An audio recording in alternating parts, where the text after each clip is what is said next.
Yes, joined as always by Clinton Boring. My name is Ryan Satkoviak. We got the MJ flu game going on here tonight. Clinton looks like boiled doo-doo. Probably doesn't feel a whole lot better. Apparently the COVID that I thought I had, I transmitted to him through a microphone. Clinton, how are you doing tonight? Don't be saying that. If someone from work listens to this, they're gonna think I'm coming to work with COVID. I I feel like shit, to be honest with Buddy, you. you don't look a whole lot better. Well, it's just my camera. It's a little grainy tonight. That's why. That's what they all say. I mean, first of all, you have to know I don't feel well. I have a long sleeve shirt on. I don't think I've done one podcast with a long sleeve shirt on in this 8 months we've done this. Maybe like twice.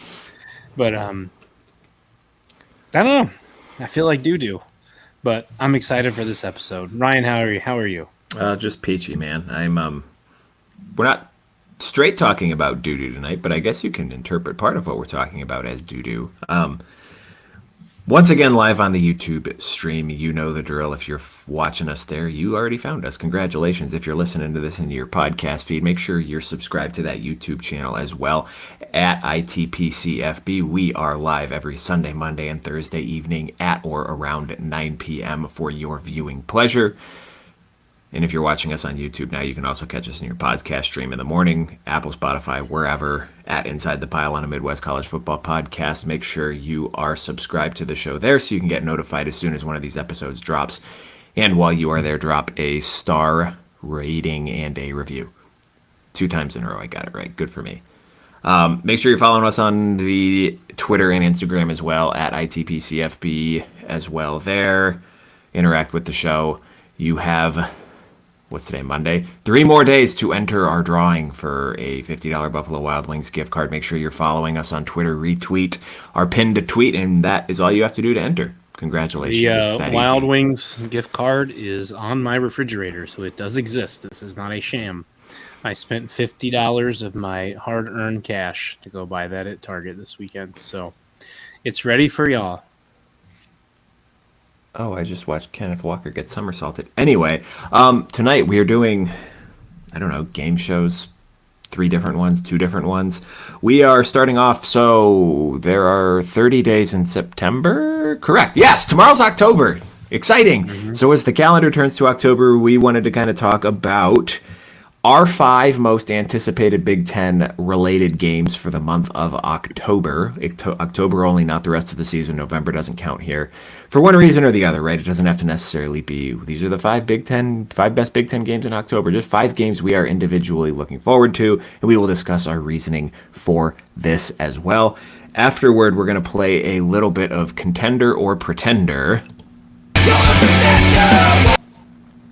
I probably should have cut that one longer. I am going to list a team, a random team, that is in the Big Ten, and Clinton is going to tell me whether or not he thinks this team is a pretender or a contender for the 12-team playoff. Not a, they're going to win the national title contender, not I see this team making it all the way to the semifinals, just talking about I could see this team's playoff hopes as legitimate or fraudulent. Fraud watch, if you will. And then we'll finish up wrapping up Week 5 with some of our... top performers, dudes of the week from there. So let's start off with our games, Clinton. I think when we've been doing this in the past, we've gone from 5 to 1 if we want, and kind of just alternating if we want to roll that way again. Let's do it. I have an honorable mention. October 18th, Oregon at Purdue, because we're going to be there. Very exciting. I almost put that one in my top 5 just because we're going to be there as our first game, but I did not include it. I'm looking forward to it because I'm looking forward to being present in the stands for a true clash between Big Ten Titans and the Spoiler Makers and the West Coast Ducks, 2 traditional Big Ten powers, if you will. It should be fun though. If you're a Purdue fan listening to this, or you're an Oregon fan who's going to be in the game, let us know. Hit us up. We'll be bumming around trying to check out the local spots. I've never been to West Lafayette before, so I'm excited to check out the campus as well. And the pizza. And the pizza. Can't forget that as well. We'll have a camera and some microphones, so come find us and we'll interview you or something. I don't know. See how that goes. Yeah, could be fun. Why don't you start us off with your number 5 here, Clinton? Number 5 for me, we go to October 26th, Washington at Indiana. Ooh, nice. Good call. Indiana gets some juicier wins, I think, in November. Maybe we'll do, as we get to the tail end of October, we'll do a November we're most excited about, because you will certainly know your contenders at that point. Yes.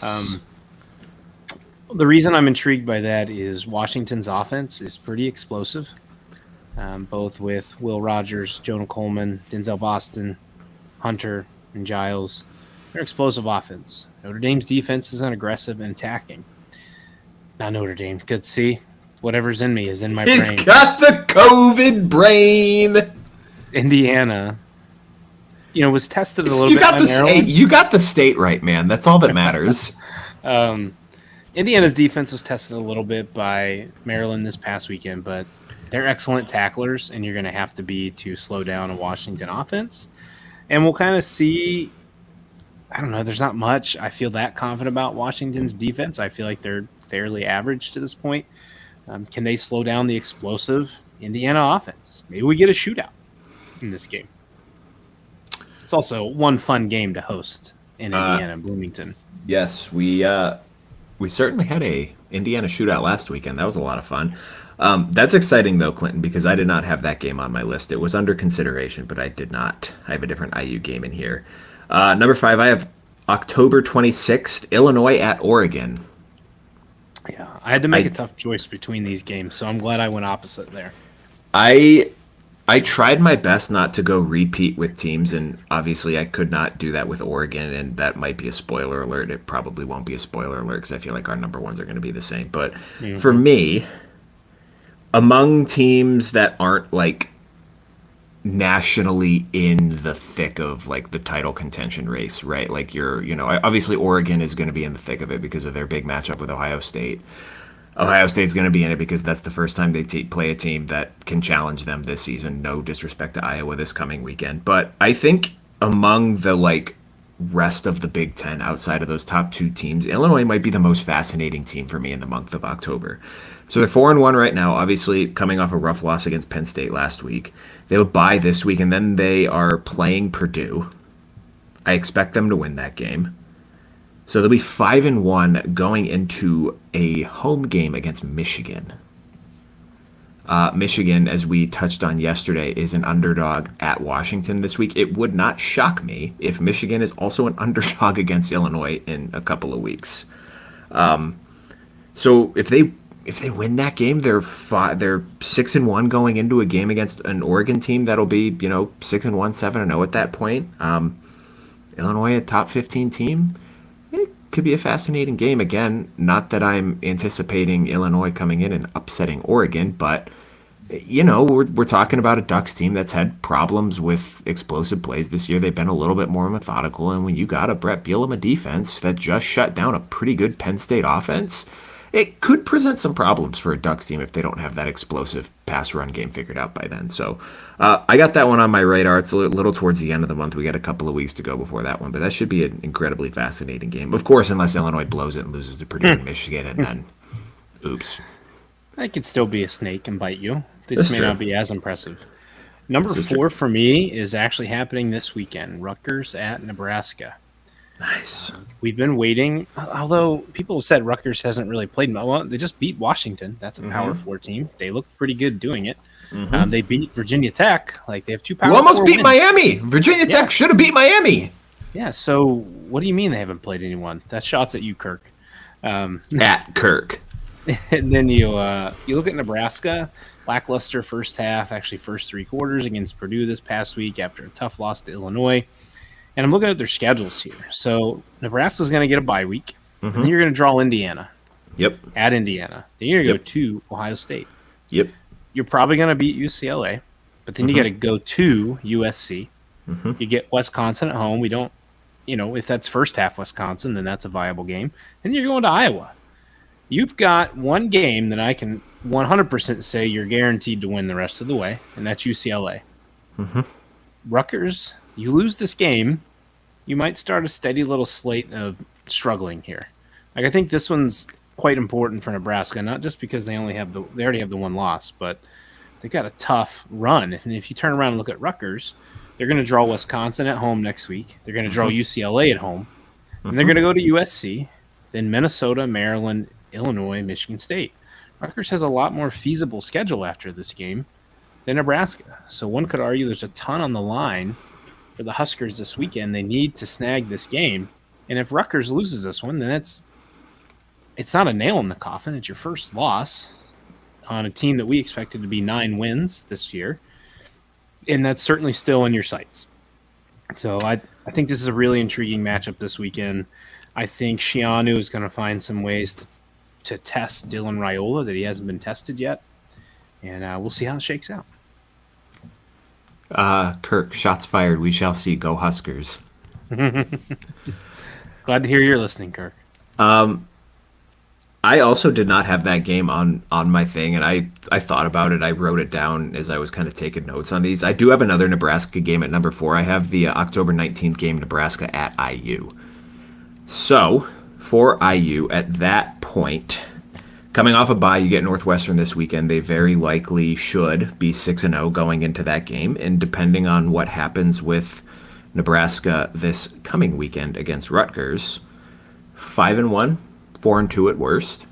Also coming off of a bye week, you just touched on kind of why that would be an important game for Nebraska down the stretch, particularly if they lose this weekend, because then you're looking at a real tough sledding to get to bowl eligibility at that point with what's kind of over the last month of the schedule there. But, for IU, and we'll touch a little bit on this in the our second segment here today. I mean, I'm going to have to go back and listen to our IU preview to kind of figure out how high exactly we were on them, because we both took the over, and I know I think Sammy did as well when we were talking with him. But 6 weeks into the season this weekend, guys, Indiana could hit their over for the win total on the season. They were 5.5 coming in. So you're already bowl eligible. You're coming off a bye. You're kicking into a second half of your schedule that starts hosting Nebraska, hosting Washington, at Michigan State before hosting Michigan. If they beat Nebraska, if they're 6-0 going into this Nebraska game, they beat Nebraska, they very well could be and probably should be 9-0 going into that game, that back-to-back stretch against Michigan and Ohio State.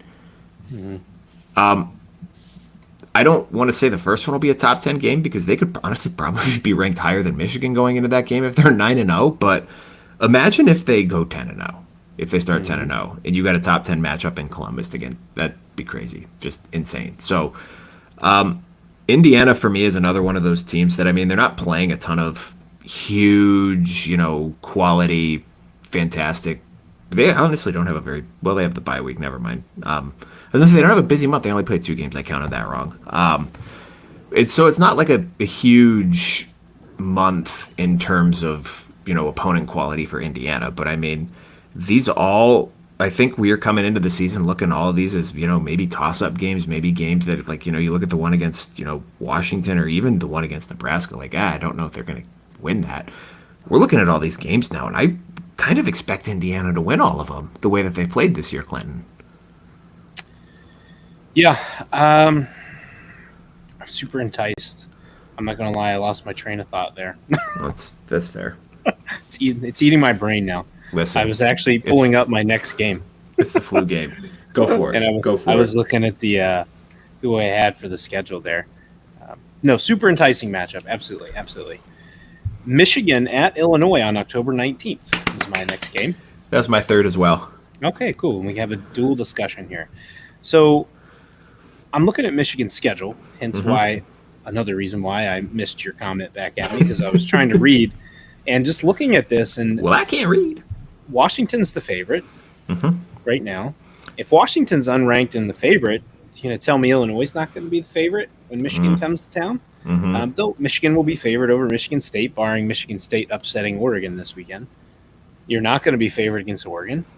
At this point in time, per ESPN, you are not favored to beat Indiana. No, the matchup predictor right now has IU as a 67.8% chance of winning that game. Yep. Insane.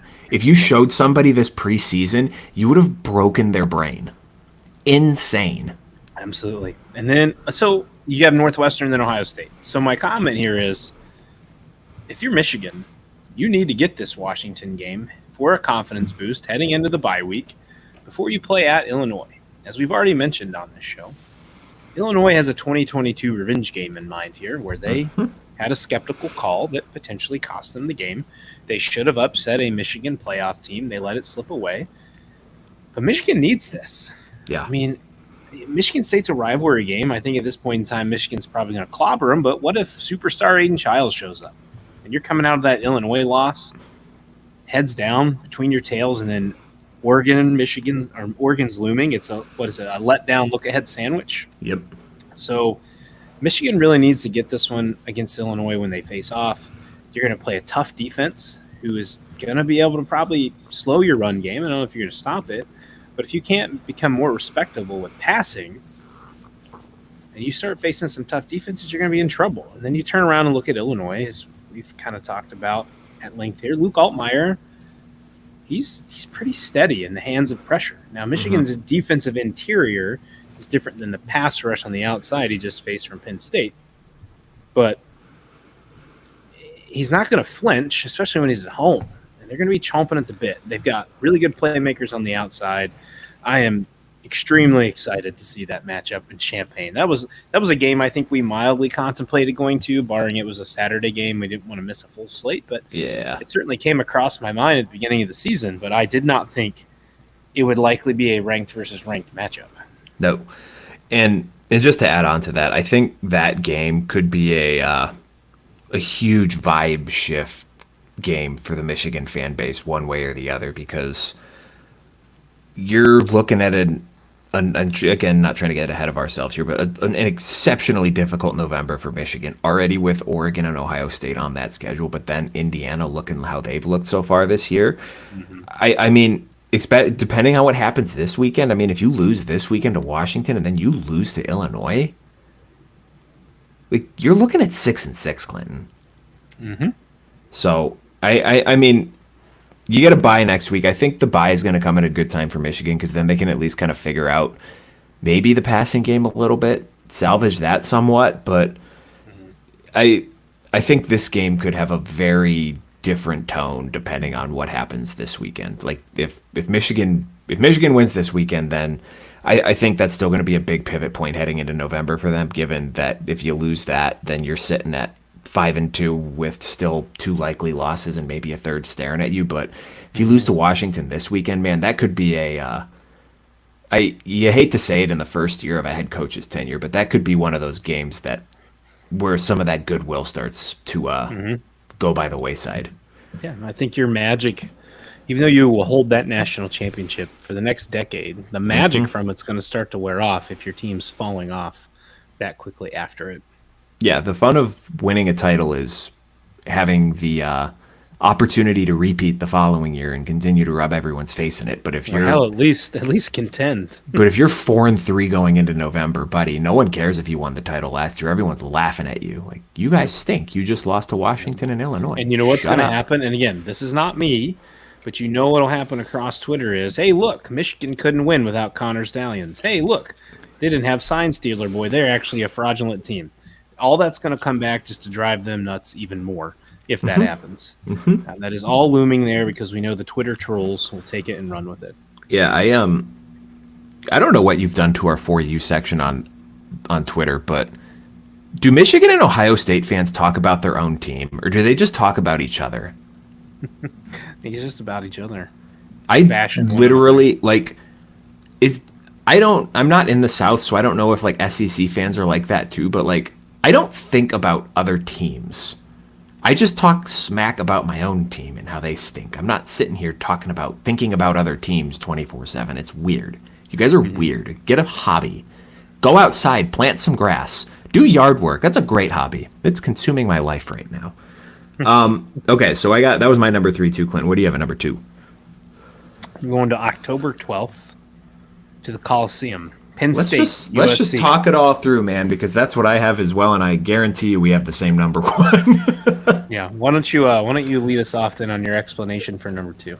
So I think this is something that I will parse out a little bit in segment 2 as well, because maybe for one team, but like if you look at Penn State's overall schedule, obviously the big matchup looming with Ohio State at the beginning of November, but other than though, so this game on the 12th against USC and that Ohio State game, there's not a team on this schedule that should challenge Penn State. So even if they lose both of these games, it's 10-2. But then you get into that weird area where it's like, okay, 10-2 should get you in, but depending on what else happens around you, like, are you going to feel comfortable at that 10-2, having not beaten anyone of consequence? No disrespect to Illinois.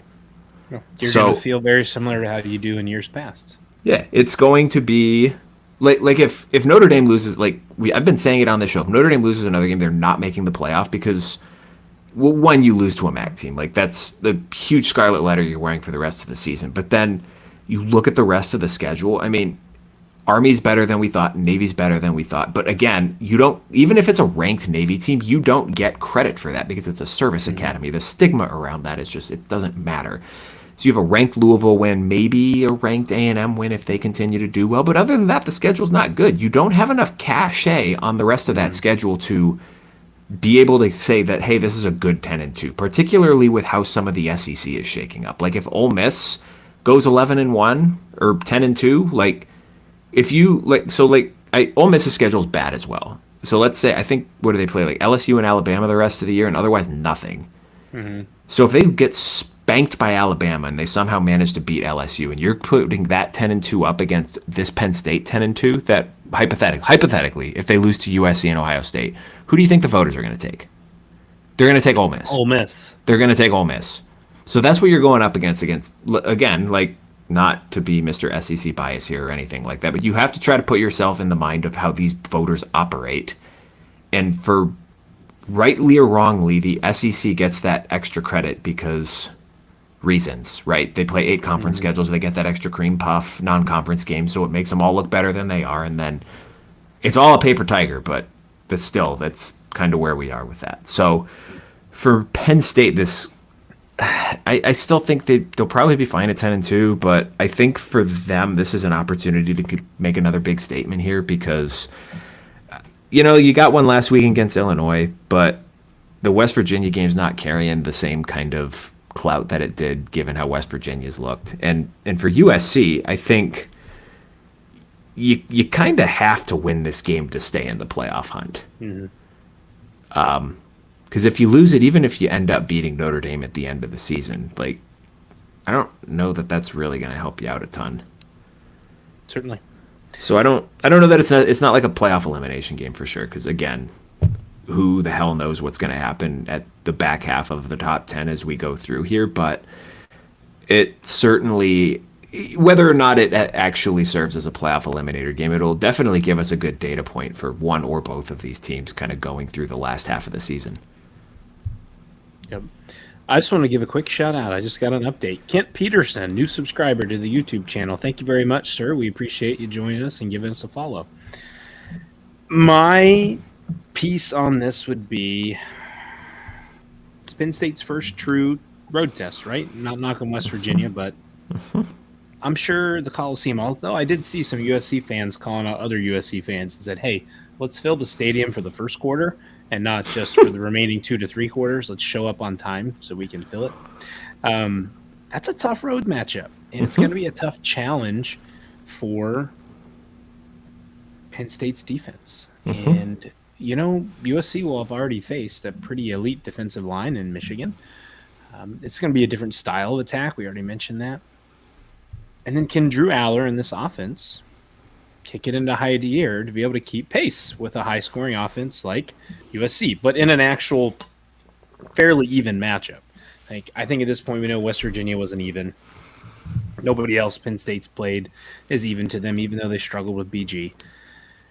This is the first real big boy opponent in the Big Ten you're really going to draw, and you need to look impressive. No dig to Illinois, but USC is the more high-powered offense that can run, that can pass. Lincoln Riley's the brain that makes it go round. And then the flip side of that is, can USC's defense tackle well enough for Nicholas Singleton and Katron Allen, who had big weeks this past week? The run game's been much better this year, showing up much better consistently than it did last year. And then what kind of night we get from Drew Aller. I think that's going to be a game that he's certainly going to need to have touchdown passes in. If he doesn't have touchdown passes against USC, they're probably going to lose. Yes. Can't have another night like that he did with Illinois. But monster matchup there.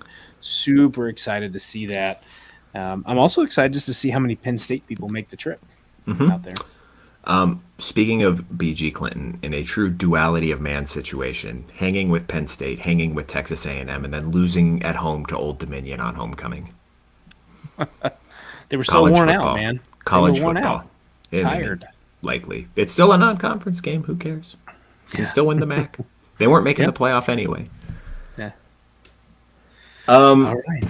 The big bad number one. I bet everyone listening to this podcast right now can guess who number one is. Listen, October 12th, Sam is going to be out of town on a girls' weekend trip. Perfect for you. I am going to eat so much junk food and drink so much beer. It's going to be biblical. Sick on Sunday. Clinton, I won't even be sick on Sunday. I will be vomiting up from pure gluttony on Saturday evening because I will be so engorged with the amount of disgusting food I'm going to put in my body on this day. Speaking of this game, we have one confirmed of our potential two, Mr. Dale Bliss from the Athlon Sports covering Oregon. He was here for our fall previews. He is confirmed to join us on the Monday of the Ohio State, so next Monday, the Monday of the Ohio State-Oregon game. Mm-hmm. And we are working on a Buckeye writer to also join us, and we'll kind of go a little more in depth and have those guys break that game down for us. So pretty exciting. But I don't know. We've had this one marked. I think Ohio State fans are ready for this one after what happened in the shoe the last time they played, and Kerry Coombs ran that defense that couldn't stop the same play that they ran over and over and over and over again. Sound like Nelly there. Over and over again. I think it's a test for Will Howard to finally step up, and he's going to have to make big plays against Oregon because Oregon's going to be able to punch back. Iowa will be able to punch back this week from the running game standpoint. They're not going to be able to punch back in a pass game. Oregon can do both.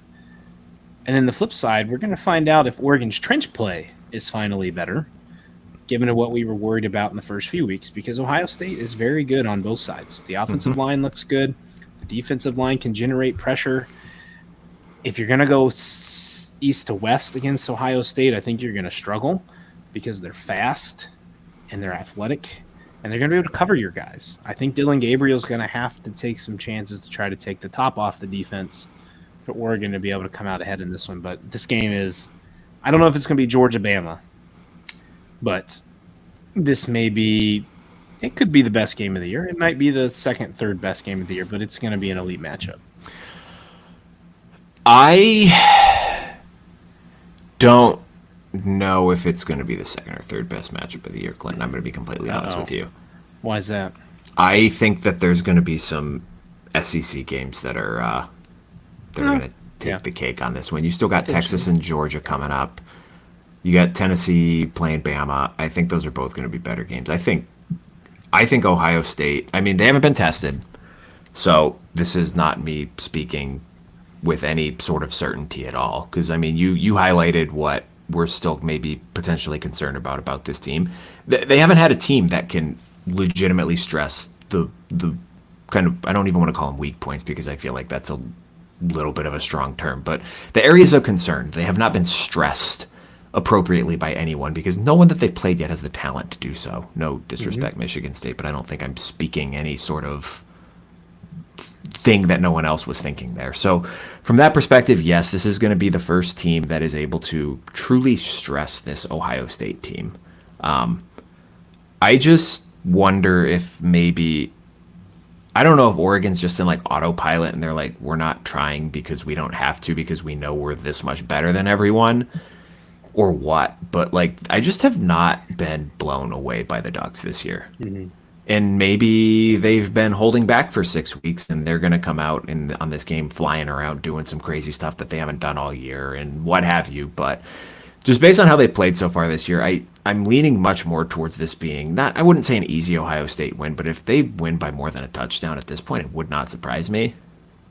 But again, I don't know that we have a particularly strong data set on either team to definitively say, yes, this is definitely going to happen. Actually, I wonder what the ESPN projector has for this game right now. So it right now has Ohio State 62% to win this I think game. that's fair. Which, I think I would agree with that. if this game were to get out of hand, I think you would say it'd be more likely that Ohio State blows Oregon out than Oregon blows Ohio Well, sure, State out. because I don't like Oregon hasn't shown the explosive ability that they had last year. Mm-hmm. And No Bo Nix. No Bo Nix, and maybe that comes over the next 2 weeks. But like, if you're not doing it against some of the teams that they've played, like, is at this point, is this just who you are? Mm-hmm. Are you dink and dunk and kind of hope for the best? We're going to call them the Dunkin' Donuts of the Big Ten. It just Not a sponsor, could be. I would like that. I drink a lot of Dunkin' cold brew. So, no, I don't know, man. I'm not that I'm like down or out on the Ducks by any stretch of the imagination. They're still a playoff team. They still wouldn't surprise me if they were a Big Ten title game participant, but they have not looked as good on offense as I expected, and we've certainly seen what Ohio State can do with even a sliver of daylight with the plethora of skill talent. So, absolutely, going to be fun when we officially 100% have the start time at 7:30 on NBC. That's amazing news. We did not get Big Noon. Big Noon will be Kirk. Bro, you can't do Big Noon in Oregon, man. You cannot do a 9 a.m. kickoff. No, I'll tell you. Washington, Iowa, or Rutgers, Wisconsin are the two currently up for Big Noon. Ew. Yeah. Well, good, because I don't care. I was looking at early betting lines on DraftKings, and I'll just tell you everyone this, because I texted you this, and I rolled through to, or maybe I was doing this last week, I don't remember, but I rolled through and it said the Michigan-Washington game was at 12 p.m., and I'm like, Clinton, why the hell is this game the Big Noon game? It's in Washington. That's a 9 a.m. kickoff. And then I looked on Twitter and saw it was the NBC game. I'm like, oh, I just got lied to by DraftKings. So little snafu there. Anyway, okay, so that is our 5 most anticipated matchups in the Big Ten in October. We got our top 3 were the same. We were a little bit different on the bottom, so good variety in there. But I kind of figured that at least our top 2 would be the same, because that's 2 top 10 matchups. That's fantastic. So how we're going to do this next game here, I have 8 teams written down here. I have not cross-referenced this list with Clinton at all, although I'm sure you could probably figure out. I mean, we're doing half the freaking Big Ten, so I'm sure you could probably figure it out. I'm going to list. Yeah, I have Northwestern on here. I am going to list the team for Clinton, and he is going to tell me whether or not this team is a 12-team playoff contender or a pretender. We need like 5 extra seconds on that song clip. Well, I know. I probably could have faded it in. I think it's great. I think we just need like 5 more seconds. Yeah. I like that song. It's been a while. Talk about getting old. Ain't that the truth? So first off, Clinton. Mm-hmm. The Michigan Wolverines. I wanted to tee one up for you there to start. Is it a pretender? Michigan is not making the playoff, barring a significant change in quarterback play for Mr. Orgy. They don't pass well enough. They're going to have a hard time getting through October and November because they cannot pass well enough. The Michigan boa constrictor is still there, but it works best when you can have a quarterback who can hit some passes to lighten boxes that you're going to have to face. So the Michigan Wolverines, as they have kind of been all year for me, a non-12-team playoff team, they are a pretender. Yeah, I'm with you on this. I keep thinking about the conversations that we had preseason about this team, and I don't think either of us thought that they were a contender at all. Not to say that we thought they were going to be bad. I certainly didn't think that they would look like this. I didn't think we'd be having the conversations about this program that we have had the last 2 weeks about them, but I kind of felt like I was taking crazy pills when we kept talking, especially when we had Broom on, and he was like, yeah, they're doing X, Y, and Z, but they should still be good. I'm like, okay, am I just being a hater or what? And I mean, it's kind of, again, it's played out, honestly, it's played out worse than I thought. They look worse than I thought they would. I thought they would be a 9-win team. I thought they would look okay doing it, and I thought that they would improve to a point where maybe they gave either Oregon or Ohio State a good game. And the way things are going, I think they might be down by 49 points at halftime to one of those two teams. They can't throw the ball, Clinton. They are averaging like 68 yards passing per game in Big Ten play. Against Minnesota and USC.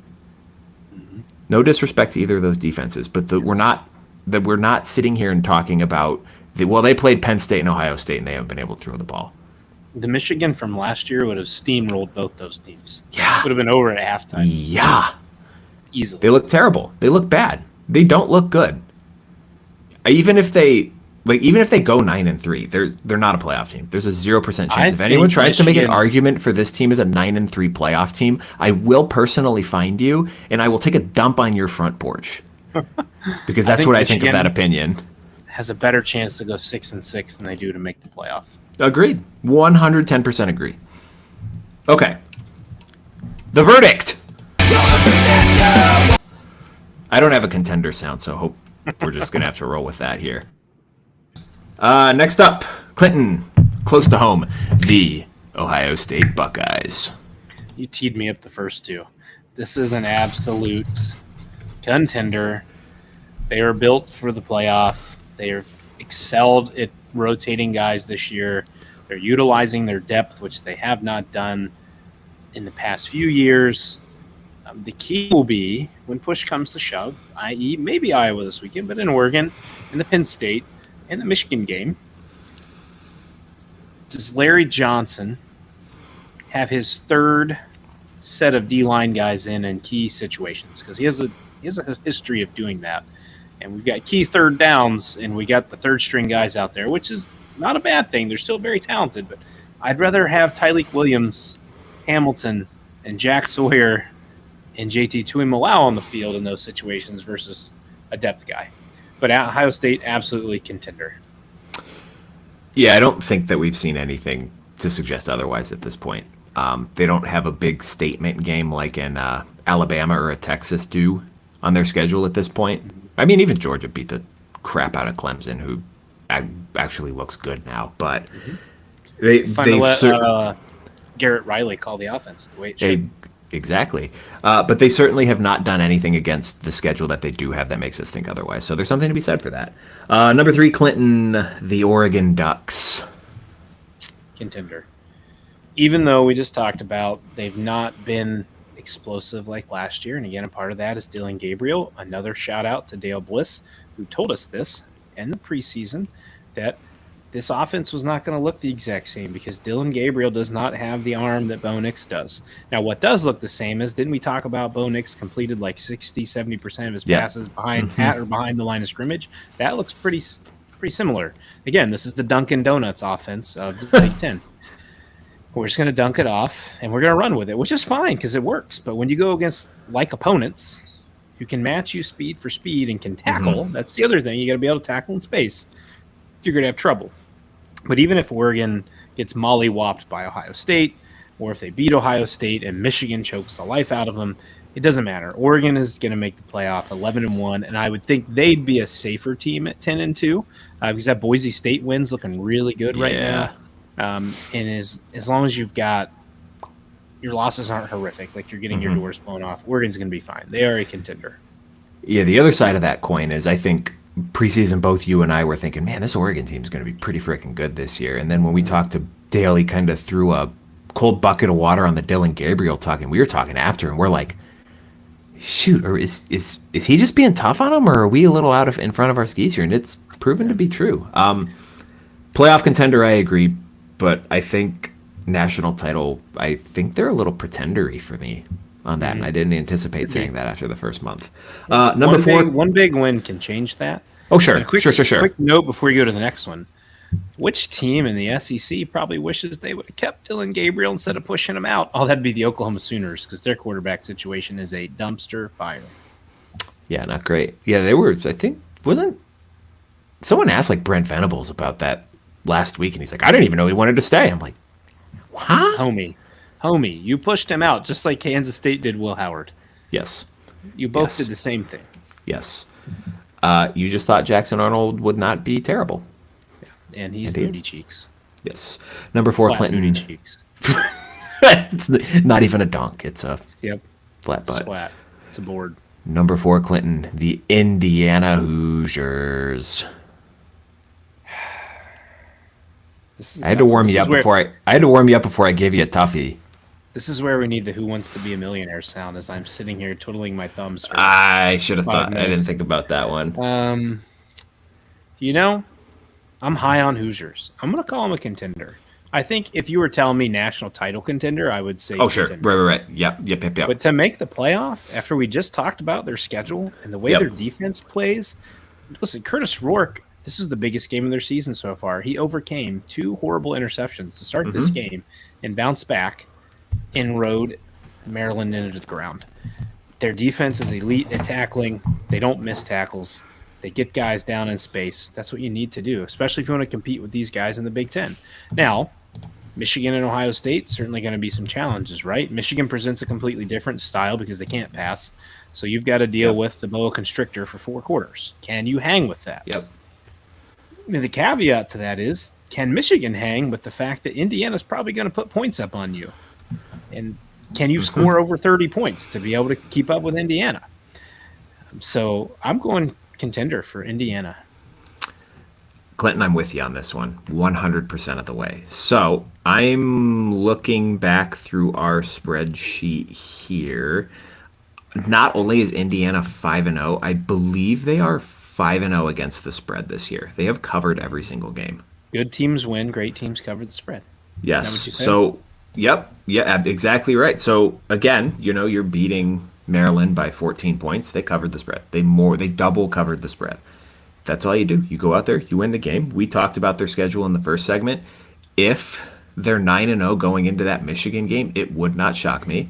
If they're 10-0 coming out of that Michigan game, it also would not shock me. If you're sitting there at 10-0 going into Columbus and you give the Buckeyes a tough game, you're 10-1 going into the last game of the season. You're probably still going to be. You're going to be 11-1. You're going to be a top 10 team. You might rematch Ohio State the following week in the Big Ten championship. Yeah, it's on the table. I feel dirty saying it out loud because it's almost like I'm jinxing it, and now they're going to lose 4 straight games. I'm sorry, Sammy. I did not mean to do that, but the fact that we're even talking about it, I think, is incredible. But until they listen, speaking of, I know that the schedule hasn't been remarkably difficult. Your best wins are Maryland and UCLA by this point, but you've done everything that you've done everything that has been put in front of you, and you've aced the test so far. Mm-hmm. Yep. They've shown nothing to say that, well, they don't deserve the benefit of the doubt over these next couple weeks playing teams that they probably should beat. Yeah, absolutely. Is it too much of a stretch to say that they'll beat Michigan? Maybe, but I mean, we've seen what this team has been this entire season, not just the last 2 weeks. So that's all I'm saying. They tackle well. They're not going to let Khalil Mollings with 80 or 50 seconds left on the clock run 80 yards down the field on them. It's not going to happen. Number 5, Clinton here, Illinois. I think it's point in time I got to go pretender. I think I would have went definitely contender if they beat Penn State this past week. What I think they're more of a contender to pull upsets through the rest of the season. I don't think they're going to make the playoff. That doesn't mean they can't finish 9-3, 10-2, but I think they're more of a contender to pull upsets. So I think teams like Michigan. Does Oregon get Illinois? Did we say that? Yes. Okay, so October those 2 teams 26th. there, those 2 teams there, better watch your P's and Q's because Illinois is going to give you a challenge. So I would say pretender to the Fighting Illini. The verdict. I'm with you on that one. I would like to see them rebound over the next couple weeks. Should beat Purdue. If they beat Michigan, then maybe we can have this conversation in a couple weeks and I'll change my tune. But they'll certainly have a chance to make some Big Ten related noise later this month against both Michigan and Oregon. Up next, Clinton, USC, the Trojans. Quick sideline. Are you keeping track of what we're saying on these? So I think this would be well worth going back to revisit at the end of October to see how accurate we are because these teams will be – you're certainly going to know where teams are at, or some of them. Oh, wait. I got this. I got it here. Don't let me The throw this sheet of paper away. USC Trojans, the condom football team. I think they're a contender. They showed me a lot of grit coming back in the Wisconsin game when you could have folded. If this was old-fashioned Wisconsin, who would line up and just pound you in the ground, Wisconsin would have won the game. But instead, we're trying to have the dairy raid offense, which many Wisconsin former players are complaining about now. But I think I'm going to go contender right now for the Trojans. The LSU loss may look very good by the end of the season if LSU can keep their stuff right in the matchups they have later with the SEC. If Wisconsin can hover at 7-5, then that looks like a better win than what you had. At least you had the comeback win in it. You're going to have the Michigan one looming that you should have won, but I think I would go to this point. I would say contender for the playoff. Our first disagreement. No, I think they're a pretender. I agree with you. I think it was an impressive comeback against Wisconsin, but the fact that you had to come back against that team in the first place is not good. It's because their fans didn't show up. Yeah, cheer them on. Yeah, whatever. I think the Michigan loss is going to look worse over time because, again, I don't think Michigan is particularly great. I think that is going to start to play itself out over the next couple weeks. And I also don't think the LSU win is going to withstand the test of time because I think once LSU gets into the thick of SEC play, they're going to start getting smacked around a little bit. So those are kind of your two big measuring sticks at this point. And I don't know that they're going to age particularly well for USC. I reserve the right to be wrong on this on October 12th. If they beat Penn State, then they're absolutely a contender. But if you lose that game, then you're sitting there with two losses, and I don't think that you necessarily have the ammunition on the rest of the schedule then to be a 10-2 team making the college football playoff. You got Maryland, Rutgers, Washington, Nebraska, UCLA, and Notre Dame. And maybe Notre Dame is 10-1 going into that game. Maybe they're 8-3. I don't know. I think at that point you would need, if they lose to Penn State, you need the SEC to kind of beat themselves up. Right. And I don't know that you're going to need. I mean, it helped you that Ole Miss kind of took a dump last weekend because they seemed like a playoff lock because they don't play anyone. So you're going to need them. Bama beat Georgia too because Georgia's got the tougher remaining schedule. Yeah, but I think 9-3 Georgia makes it in over 10-2 USC. I think yeah. Depends on how they look, I don't even think that's questionable. I wouldn't want to be. Who's Georgia playing this week? I wouldn't want to be them. Let's just say that. No, they're going to get. They're going to get shellacked. Who is Georgia it's going to be embarrassing. This week? You're right. I should probably go gamble on that. Who does Georgia play this week? Kirby Smart after losses. Man. Oh, no. They play Auburn. And remember, this is an Auburn team that almost beat them last year. Took them to the wire. Oh, boy. They took Georgia and Alabama to the wire last year. Kirby Smart is going to stomp all over Hugh Freeze. Yeah, Deuce Knight will no longer even sniff Auburn after this game. Deuce Knight has been to Auburn for 4 of their 5 games, and he still has not flipped.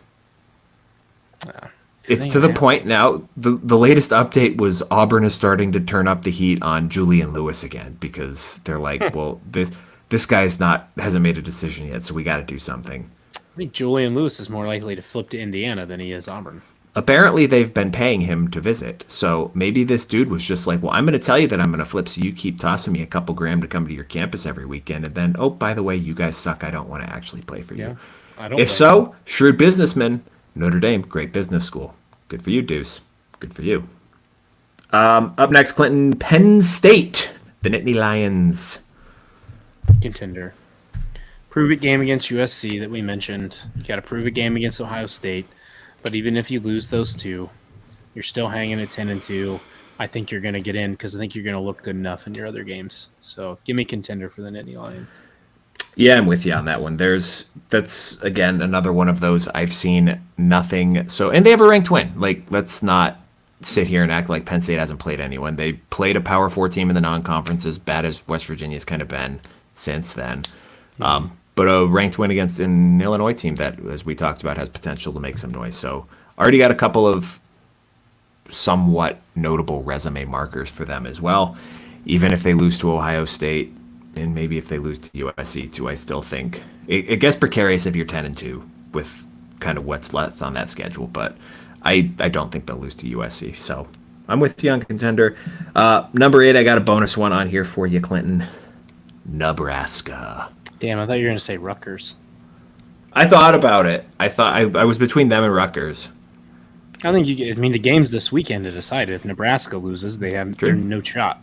Mm-hmm. And I think if Rutgers loses, they probably have no shot because I don't know if they have enough on their schedule to carry them there. Mm-hmm. Nebraska, pretender. It's not that I'm out. I think they're a really good team, and I think their future's bright. But I think 10-2, 11-1 is a stretch for this team to be able to get in.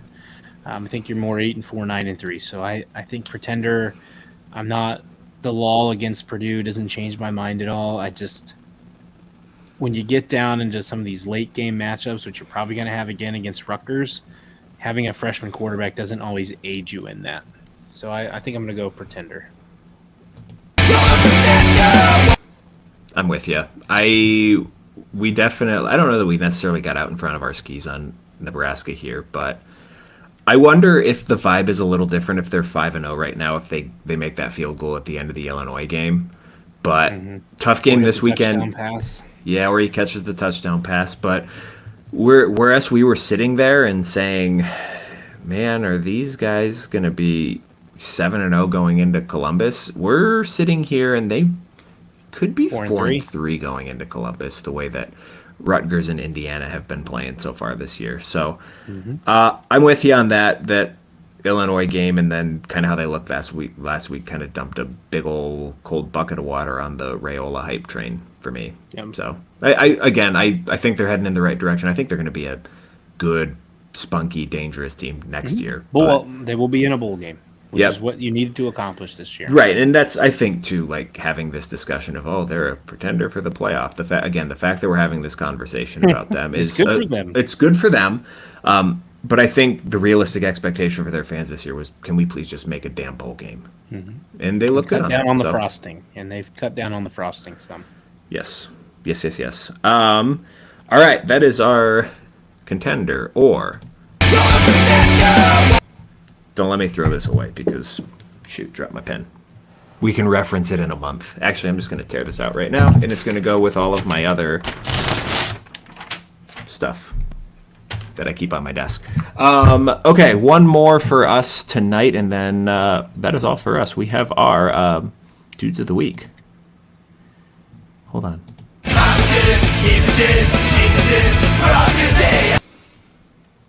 First up for me, Clinton, I got Roman Hemby on here, running back from Maryland. He had that big 75-yard touchdown run, 10 carries, 117 yards, also 5 catches for 48 yards, and a touchdown and a losing effort for the Terps this weekend. Easy number one for me, Jeremiah Smith, wide receiver, Ohio State. 5 catches, 83 yards, 1 touchdown. 2 of those 5 catches were some of the most unbelievable things you have ever seen, and him and Ryan Williams probably are the top 3 on the SportsCenter top 10. He also had 1 rushing TD for 19 yards, so I thought that was pretty unique how Chip Kelly utilized him in there. But Jeremiah Smith, number 1, dude of the week for me. I also wrote him down, and I wrote the note, might be time to retire. And he's halfway through his freshman season. That's how good he's been. Next up, I got Mikhail Kamara from Indiana. He was exceptionally disruptive in this game. 7 tackles, 1.5 tackles for a loss and a sack. I noticed him a lot in the first half when I was watching this game, so shout out to him. Good game. I'm going to stick on the D. I'm going to go Abdul Carter. You stole my guy! 7 tackles, 2 sacks, 4 TFLs, 1 pass deflection. That's all I got. I don't know what I wrote that extra note for. Anyways. The Penn State, he had 7 total sacks. So he had 2 of those 7 sacks. So he kind of had his performance we've been waiting on, right? Mm-hmm. He made the shift from linebacker to DE. I saw some questions of should we put him back to linebacker. I think that might answer your question this week. Sometimes it takes guys time to settle into a new spot. And he settled in very well against that Illinois O-line and looked good in their backfield. And then I have Jacoby Lane, wide receiver, USC, 10 catches, 105 yards, 2 scores in the comeback effort. Is he now their number 1 receiver? Maybe, maybe not. But he has certainly established himself as a certified weapon out wide for the Trojans. I'll give a quick honorable mention to Khalil Mollings. Good performance, 24 carries, 111 yards, 2 TDs. You were 4th because I decided to go with, Curtis Rourke. What I was impressed by as a dude of the week was the bounce back he had from 2 early interceptions, finishing the game with 359 yards, 3 TDs. What a bounce back. Without that, they don't win this game. So, due to the week, Curtis Accurate. Ward. Go Accurate. Bobcats. Go Bobcats. Go Hoosiers. Go Bobcats. Shout out Mason Graham, too. 2 sacks. Big game for him. We had a couple multi-sack guys this week. Yep. Cool. We did it.